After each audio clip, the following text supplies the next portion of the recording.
독도에 배를 편히 댈 수 있도록 하는 독도 입도시설 공사가 전면 취소됐습니다. 외교부의 신중론이 작용한 것으로 보이는데요. 이를 두고 지금 찬반 논란이 거세게 일고 있죠. 우리 땅 독도에 우리가 시설 짓는다는데 도대체 뭐가 문제냐 하는 의견이 있는가 하면 굳이 이걸 지어서 일본과 마찰을 일으키는 건 득이 안 된다라는 의견도 있습니다. 사실 생각해보면 지난 정부 때 이명박 대통령도 독도 방문하는 걸 두고 찬반 양론이 치열했었던 적이 있죠. 그때 사안과 비교하면서 생각해 보시는 것도 좋을 것 같습니다. 여하튼 양쪽 의견 들어보시죠. 먼저 독도를 지역구로 두고 계신 분이세요. 새누리당 박명재 의원 연결이 되어 있습니다. 박 의원님 안녕하세요. 네, 안녕하세요. 포항나물릉 독도를 지역구로 두고 있는 박명재 의원입니다. 예, 먼저 독도 입도시설이란 게 구체적으로 어떤 겁니까?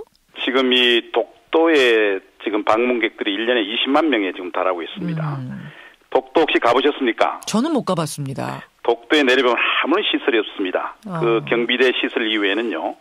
이런 사람들에 대한 안내 문제, 대피, 또 구급, 안전시설입니다. 예. 요게 꼭 필요한 사업이 돼가지고요.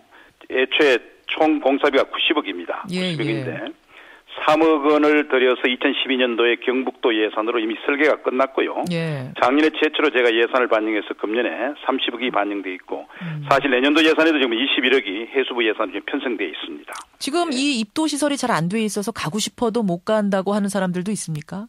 1년에 20만 명 내지 한 30만 명이 와가지고요. 예, 예. 내려보는 사람은 20만 명이고 돌아간 사람이 7만 내지 8만 명이 되고요. 이건 두 가지 이유가 있죠. 하나는 뭐냐면은 방파제 시설, 저반 시설이 부족한 게 있고요. 예, 예. 그다음에 두 번째는 뭐냐면은 내렸을 때 어떤 시설도 없습니다. 안내라든지 구급이라든지 대피라든지 이런 시설이 전혀 부족하죠. 이것은 꼭 지금 세월호 사건 이후로 우리 국토를 밟아보는 국민들에 대한 정부의 최소한의 안전시설이고 안전조치입니다.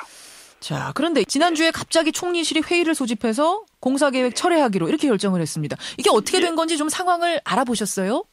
물론입니다. 그래서 이게 조달청에서 예. 금년에 예산을 집행하기 위해서 입찰 공고를 냈습니다. 입찰 공고가 이미 나갔는데 갑자기 11월 1일 날 국무총리 주재로 관계부처 장관, 해수부 장관, 외교부 장관, 해양수산부 장관, 안전행정부 장관, 국무조정실장 예. 이런 회의가 있다는 것을 제가 사전에 탐지를 했습니다. 하고 예. 해당 부처 장관들에게 대해 분명한 뜻을 전했죠. 혹시나 이 입도지원센터 건립이 지장을 받아서는 안 된다. 어디까지나 우리 안전시설이고 반드시 추진돼야 된다는 뜻을 제가 강력히 전한 바도 있습니다. 예. 그런데 왜 막혔다고 합니까? 어디서 막혔다고 합니까?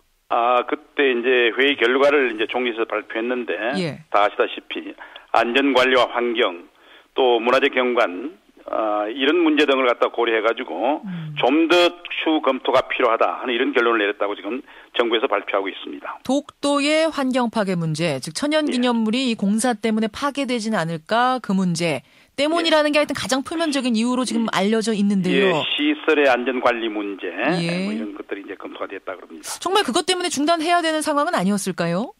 정부가 그런 내용, 그런 이유를 밝히고 있습니다만 일부에서는 예. 아마 일본과의 관계를 고려하지 않았을까 하는 이런 의견들이 또 많이 나오고 있는 건 사실입니다. 일본과의 관계를 고려해서 외교부가 결국은 중단을 요구했던 게 아니냐. 이제 이게 공식적인 건 아니고 들리는 이야기인 거죠?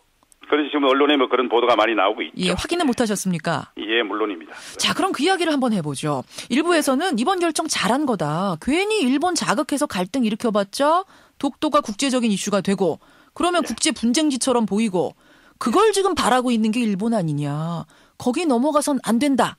이런 주장. 어떻게 생각하십니까? 그래서 우리가 이 독도 문제를 다룰 때 예. 보다 큰 국익 차원에서 다뤄야 되겠죠.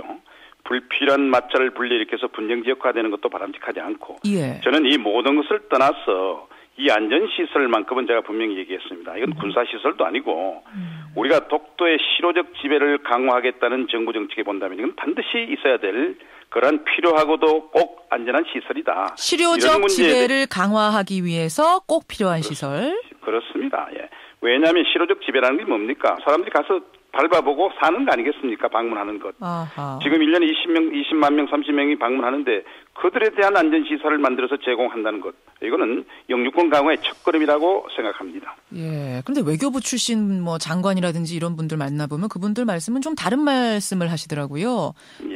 그러니까 우리가 그냥 이 독도를 지금처럼 가지고 있고 예. 우리는 이미 실효적 지배를 하고 있는 건데 거기다가 괜히 이것저것 지으면서 이슈를 만들면 만들수록 일본이 원하는 그 분쟁지처럼 보이는 이런 식으로 간다. 그냥 둬도 독도는 우리 땅 아니냐 이런 주장. 예.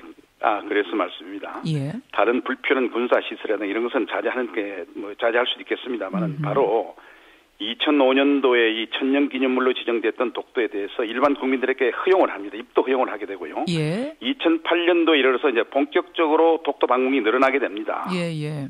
그러면 애초부터 문제가 생겼으면 입도를 금지시키든지 이렇게 20 내지 30만 명이 방문하게 된 국민들에게 안전시설을 만들어서 제공하는 것은 당연한 의무 아니겠습니까? 이것은 아예 금지시키는 분쟁을 불러일으키는 그런 의도가 아니라 입도를 허용한 이상은 이러한 방문객들에 대해서 안전시설, 대피시설, 구급시설은 필요한 거 아니겠습니까? 이것은. 알겠습니다. 예. 그런 뜻.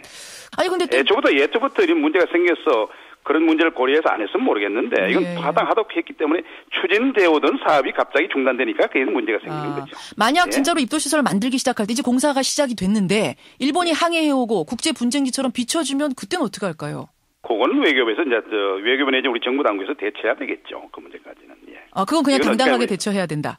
예, 이건 우리가 어디까지나 우리 국민들이 방문하는 데 대한 안전시설이다, 대피시설이다 충분히 주장할 수 있다고 생각합니다. 충분히 주장하고 설득할 수 있다는 말씀. 예, 그렇습니다. 예. 알겠습니다. 예, 여기까지 말씀 듣도록 하죠. 박명재 의원님 고맙습니다.